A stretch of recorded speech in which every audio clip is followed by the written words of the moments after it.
The cold wind howled outside, sweeping across the icy surface of the moon Varellin 9. Snow danced in the air like tiny frozen ghosts.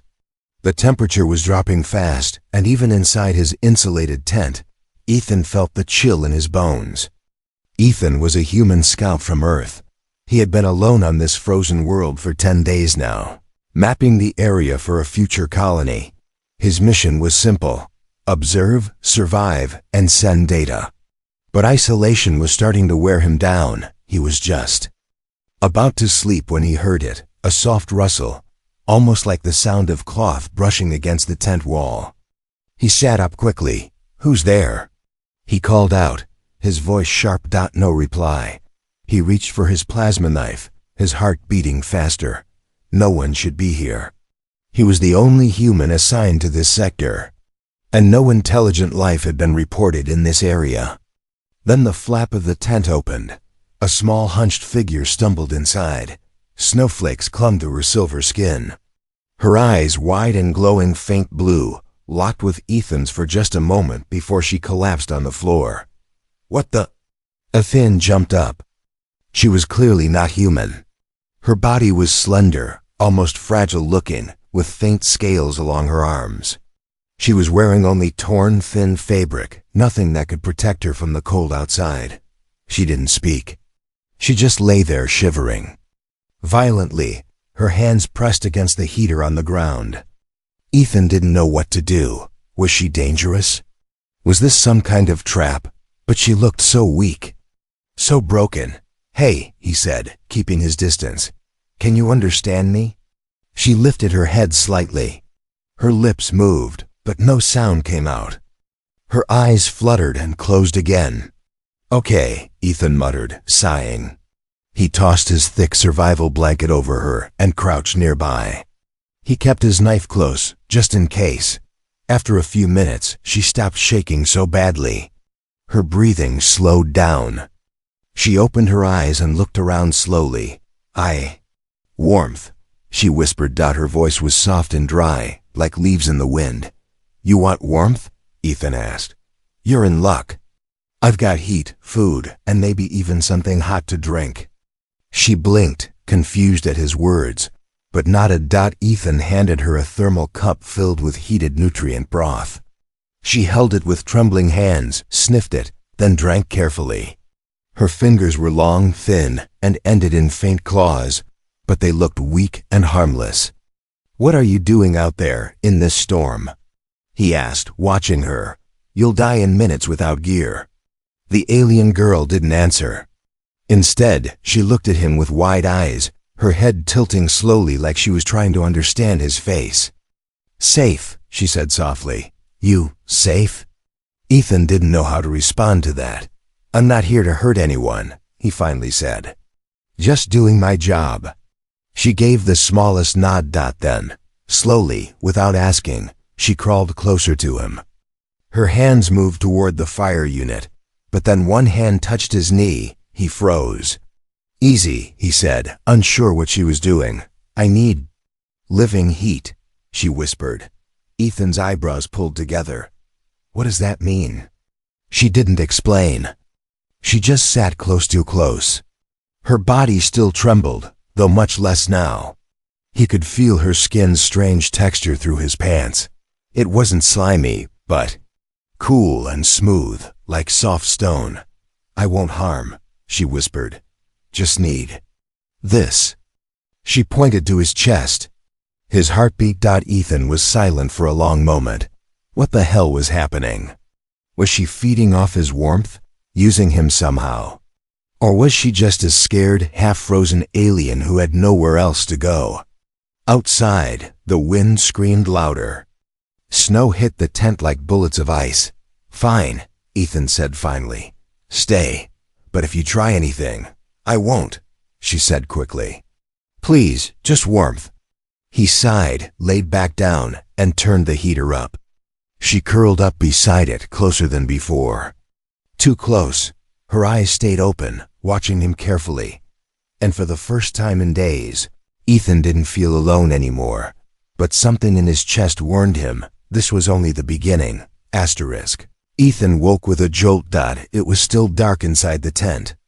The heater hummed softly, casting a dim orange glow across the space.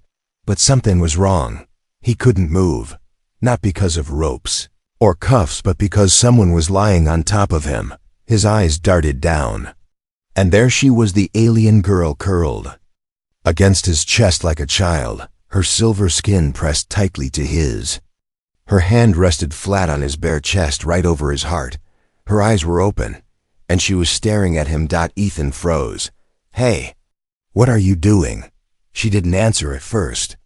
Her fingers slowly moved, gently feeling the thumping under his skin. Then she whispered, "Your warmth, it's alive." Her voice was quiet, almost like she was speaking to herself. Ethan's breath caught. "What does that mean?" He asked carefully, not daring to move too fast.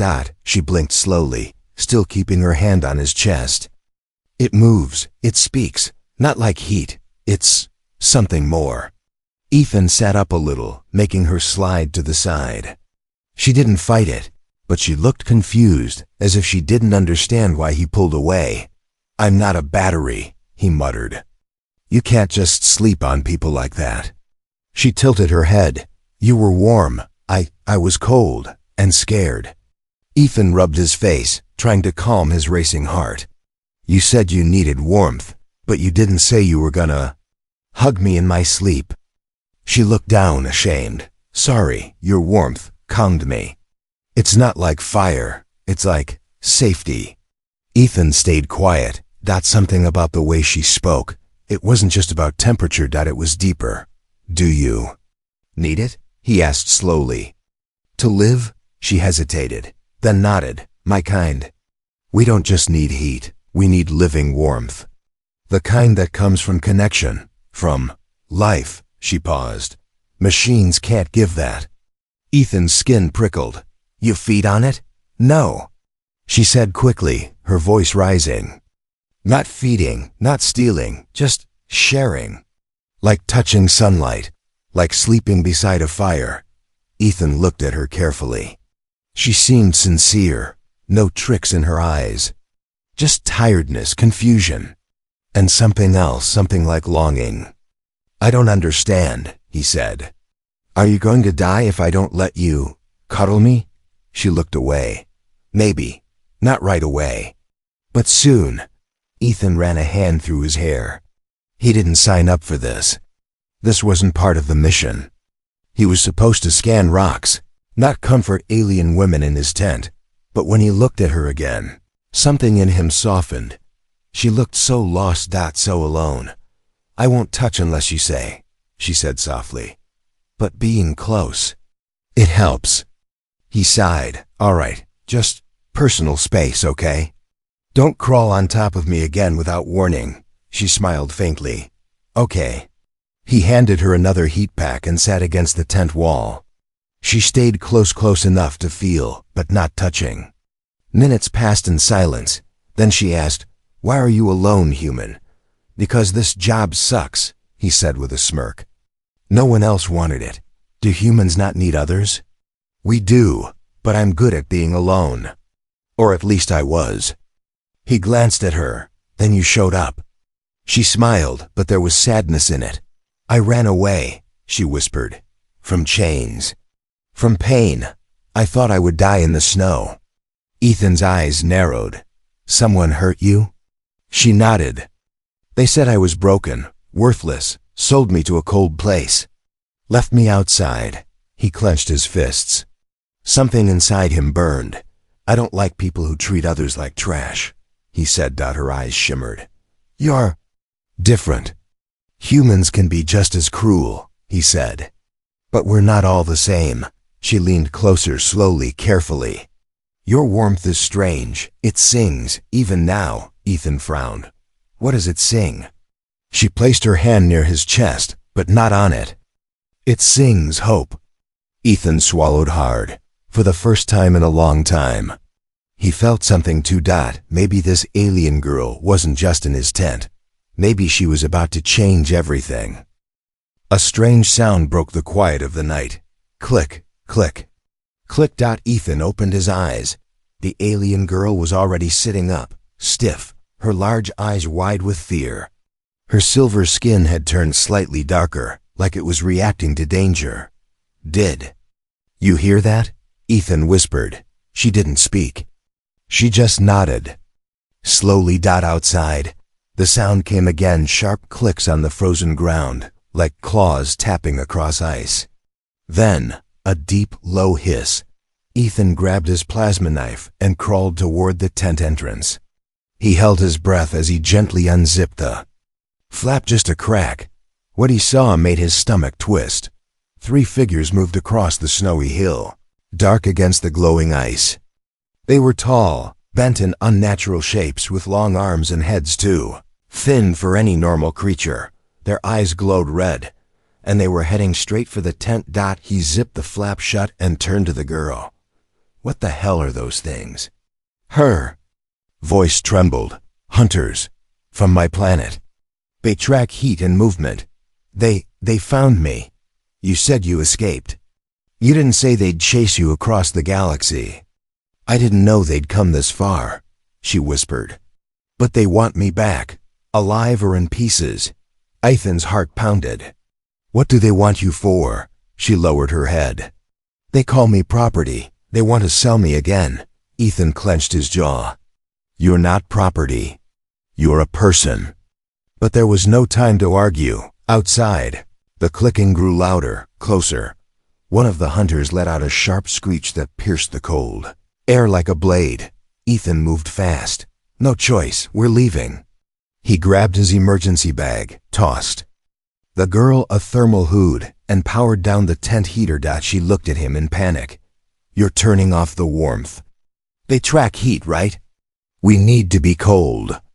She nodded and pulled the hood over her head, teeth chattering. They slipped out the back flap and vanished into the white blizzard. The snowstorm covered their footprints almost instantly, but the freezing wind cut into Ethan like knives. The alien girl stumbled beside him, her legs weak. He helped her walk, pulling her close to shield her from the storm. "How far can you go?" She shook her head. "Not far. My body, it needs warmth." "I'll slow you down. Then I'll carry you," he said. She looked up at him, surprised. "Why are you helping me?" Ethan didn't stop. "Because you're not a thing. You're someone who deserves to be free." Behind them, a loud roar echoed through the storm. Hunters had found the tent, and now they knew it was empty. "They'll follow soon," she said weakly. "We need hiding." Ethan nodded. "There's a cave just a few hundred meters south. I saw it during a scan." With her in his arms, he ran. His boots slipped on the icy rocks. His breath came in short gasps. But he didn't stop. He could feel her shaking, not from cold, but from fear. Inside the cave, it was dark and silent. He set her down gently and placed a heat pack near her hands.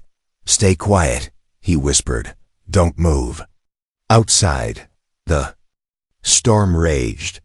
Snow swirled like ghosts. Then the clicking returned. They were close. Too close. Ethan held his breath as a shadow passed the cave entrance. One of the hunters stopped. Its long head turned toward the cave. Its nostrils flared. Ethan's hand gripped the plasma knife, but the alien girl reached out, gently touched his arm, and whispered something strange. "Still your heart. Quiet, like the snow." He didn't understand, but he tried. He closed his eyes, slowed his breathing, let his body fall into stillness, and after a moment, the clicking faded. The hunter moved on. They had passed. Ethan opened his eyes. The girl was looking at him, tears in her wide, glowing eyes. "You saved me," she whispered. "No," he said, still shaking. "We saved each other," but in the back of his mind, one thought wouldn't leave him alone. Those creatures weren't just hunting her anymore. Now they were hunting him too. Ethan heard a sound that made his heart stop. A soft thud. He turned fast. The alien girl had collapsed on the cold cave floor. "Hey!" He rushed to her side. "What happened?" Her body was trembling worse than before. Her skin, once a soft silver glow, had turned dull gray. Her breath came in short, gasping puffs. She tried to speak, but only a whisper came out. "It's too far. I'm fading." Ethan touched her shoulder. She was ice cold. He grabbed the last emergency heat pack and pressed it against her chest. "Hold on, stay with me." But her eyes rolled back. Panic filled Ethan's chest. "Come on. Don't do this now." He didn't know what else to do, so he pulled her close to his body, wrapping her in his arms. She was so light, like holding smoke and bones. Her voice was barely there. "I need your warmth, not just heat. Your life." Ethan paused. "You mean my presence?" She nodded weakly. "It's how we live. We bond, not like humans. We survive through others. Without it, we vanish." A chill ran down Ethan's spine, but not from the cold. "You're dying because I left you alone for too long? I can't live alone," she whispered. "We are born to connect. Without it, we wither." Ethan looked down at her. She didn't look like a warrior or a threat anymore. She looked like a lost child, slowly turning to dust. "I'm here now," he whispered. "I'm not leaving." He held her tighter. Slowly, the glow in her skin flickered again. "I feel it," she breathed. "Your warmth, your heartbeat, it's bringing me back." Minutes passed. The cold still howled outside, but in that cave, something else began to grow, something deeper than survival. It wasn't just about heat anymore. It was about trust. Ethan looked down at her. "You said your kind bonds to survive.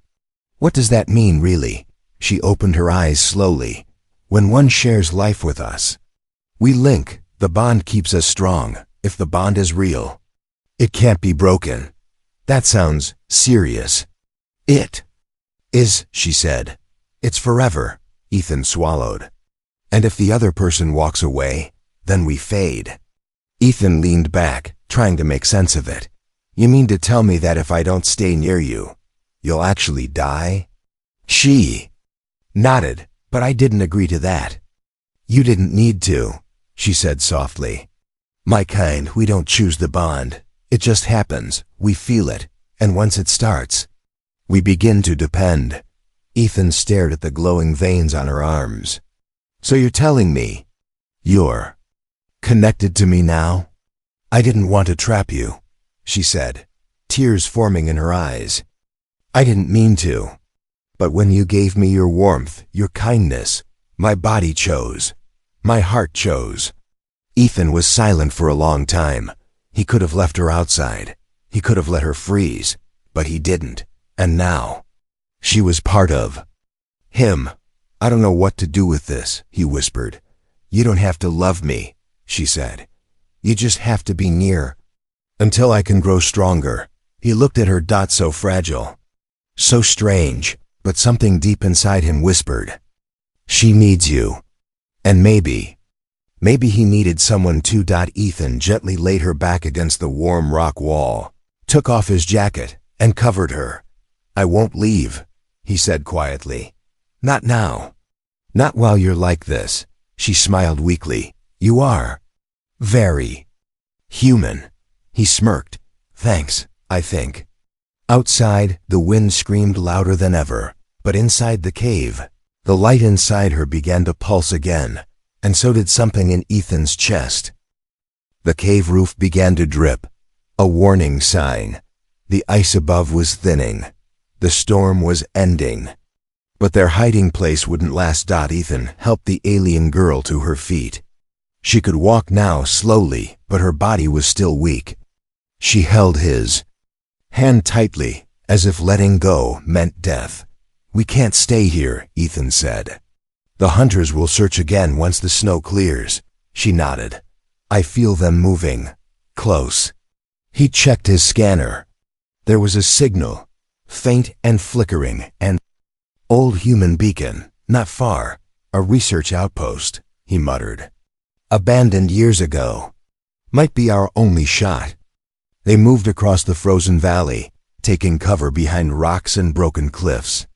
The girl whose name Ethan still didn't know leaned on him often. He didn't complain. When they finally reached the structure, Ethan paused. The building was half buried in snow, its steel door twisted and cracked. Ice vines had crawled over its walls. But the power symbol above the entrance blinked dimly, still alive. "Let's hope the inside isn't as dead as the outside," he said, pushing. The door opened. The hallway lights flickered on. Dust danced in the air. The place smelled like rust and old secrets. The girl held his arm. "This place feels wrong." "I just need the communication panel," Ethan said. "If I can boost a signal, we can call for help." They passed broken chairs, frozen food, trays, shattered glass. But then, they turned a corner and stopped. In the next room were pods. Not escape pods. Not beds. Cryo-chambers. All of them cracked. All of them empty. Ethan stepped closer. One of the pods had a shattered screen. And inside, something had scratched deep claw marks on the glass from the inside. The alien girl trembled. This is where they did it." "Did what?" Ethan asked. She pointed to the walls. Faint markings were still visible, symbols, charts, diagrams, human DNA, mixed with alien code. He looked at the data panel. Project Warmth link. Status: failed subjects, 24. Survivors, 0. Warning: emotional overload caused rejection in human hosts. Ethan stared at it, stunned. "They tried to merge your kind with humans." She nodded slowly. "Long ago, we were taken, studied, changed." "You were a test subject?" "I was born from one," she said. "My mother died in a pod like this. They said I was unstable. Useless." Ethan stepped back. "So they abandoned this place." "And you?" "Yes," she whispered. "But I didn't die. I learned to hide, to survive." Ethan clenched his fists. "They played with life like it was nothing. Used people. Threw them away." She looked up at him. "That's why I ran. Why they chase me. If they catch me, they'll start again." Just then, the floor beneath them vibrate. Not a tremor. Footsteps. Heavy ones. Ethan moved fast. He pulled her into a storage room and shut the door quietly. Outside, a hunter crept into the lab, its red eyes glowing in the dark. It sniffed the air, claws dragging across the floor. It walked right past their hiding place. Then stopped. It turned toward the cryo-chambers. Then it growled. The hunter slammed its fist into one of the pods, roaring like it remembered what was done here. The alien girl leaned into Ethan. They were made to serve. Now they hate what made them. "Great," Ethan muttered. "So we're hiding from a monster inside a monster's birthplace." The hunter roared one last time, then stormed out. Silenced. Ethan looked down at the girl. "You're not a mistake. You're a survivor." She met his eyes. "And you're not just a human. You're my hope." He swallowed hard. "Let's find that beacon." But as they moved deeper into the station, one final door opened on its own. A voice crackled from the speaker. "Biolink detected. Hybrid subject confirmed. Welcome home." They both froze. The outpost hadn't forgotten her. It was waiting. Ethan sat in the control room, staring at the blinking light on the beacon console. Signal sent. Help was on the way, maybe, but his thoughts weren't calm. Across the room, the alien girl stood quietly, bathed in the pale light of the data screen. Her back was turned, but her body trembled slightly. Something was wrong. "You okay?" he asked, stepping closer. She didn't answer. Then slowly, she turned around and dropped to her knees in front of him. Ethan froze. "Whoa, what are you doing?" She looked up at him, her silver eyes wide and serious. Her hands trembled as she placed them flat on the ground, palms up. "I offer myself to you," she said softly. Ethan stepped back, shocked. "What? No, that's not necessary." "I didn't help you for that," She shook her head. Not for pleasure, not for payment, for bonding, he blinked. Bonding? My kind chooses a life bond. A link deeper than touch, deeper than heat. It is how we live, how we survive. I want to give it to you. Ethan knelt in front of her, confused and cautious. What does that even mean? She looked at him with complete honesty. You saved me. Not just with warmth, but with your choice, your heart. That gives me the right to offer this, but only you can accept. He could hear the seriousness in her voice. This wasn't a trick. This wasn't desperation. This was something sacred. He sat in silence. Finally, he asked, "What happens if I accept?" "Our life will be shared," she said. "You will feel when I feel. You will know when I am near or in danger. And I will be the same with you. Our strength will grow together. We will never be alone again." Ethan felt his throat tighten. "And if I don't, I will still be thankful," she whispered. "But I will grow weaker. In time, I will fade." The room felt colder somehow. He thought of the icy nights. On this moon, he thought of her lying nearly dead in the cave, clinging to life. He thought of how her hand on his chest had made his heart beat stronger. "Not weaker. You trust me that much?" he asked quietly. "I have no planet, no people, only you," she said. "But it is not pity I want, it is choice." Ethan took a deep breath. He looked into her eyes, and in that moment, he saw not an alien, but a soul. One that was offering itself freely. "I accept," he said. She closed her eyes, and then the air around them shimmered.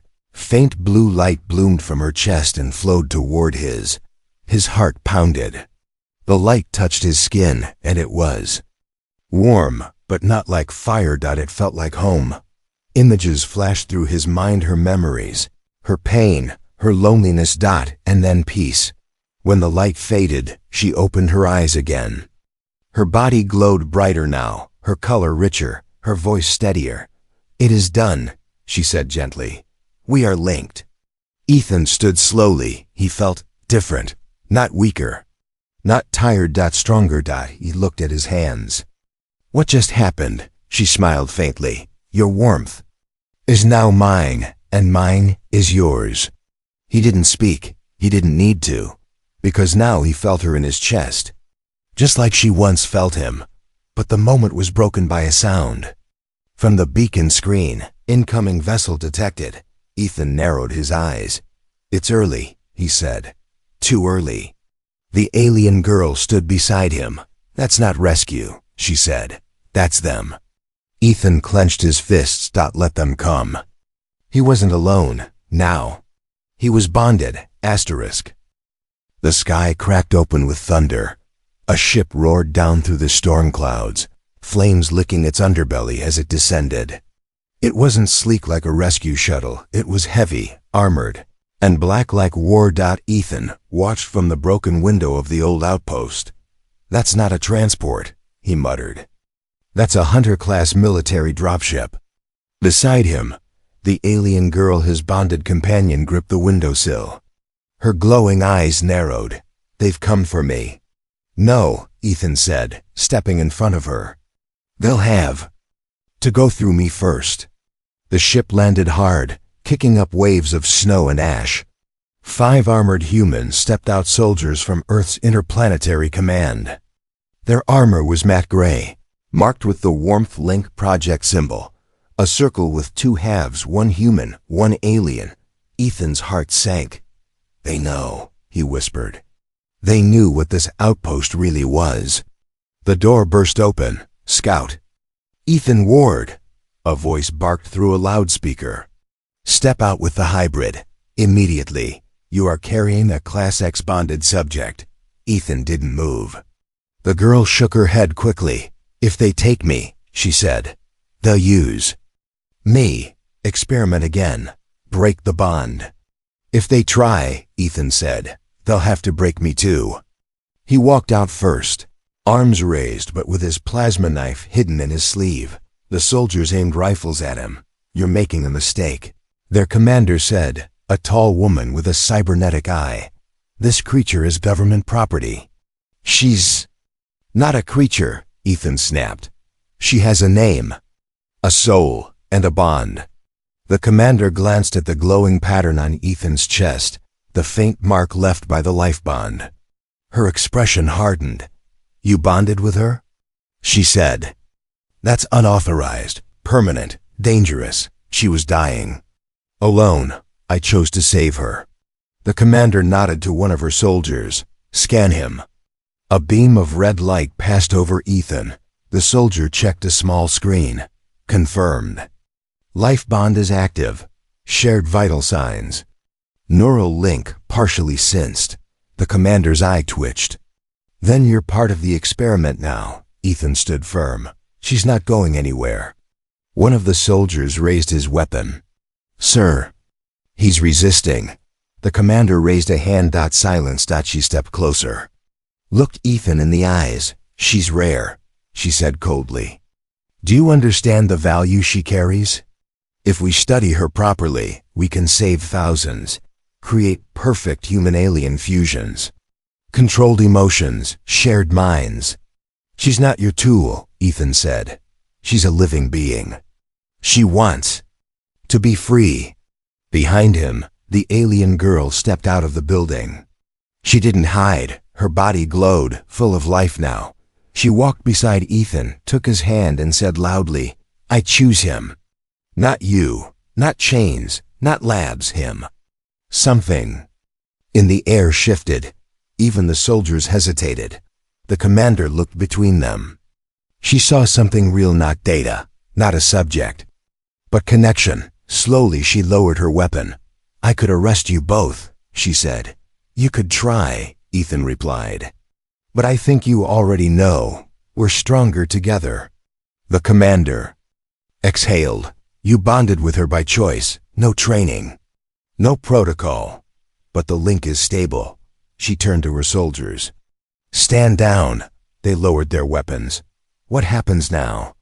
Ethan asked. The commander looked to the sky. Nothing. In our orders prepared us for this. Then she looked at the girl. You're free. But don't come looking for protection later. The universe doesn't like what it doesn't understand. We'll survive, Ethan said. You better, the commander replied. Because next time they won't send me. They'll send machines. The ship lifted off, roaring into the clouds. Ethan stood in the wind, watching it disappear. The girl leaned into him. You didn't let them take me. I never will, he said softly. She looked up. And now, he smiled. Now we write our own story. And as the cold wind blew around them, they walked off together across the snow, not as man and alien, but as one. Asterisk.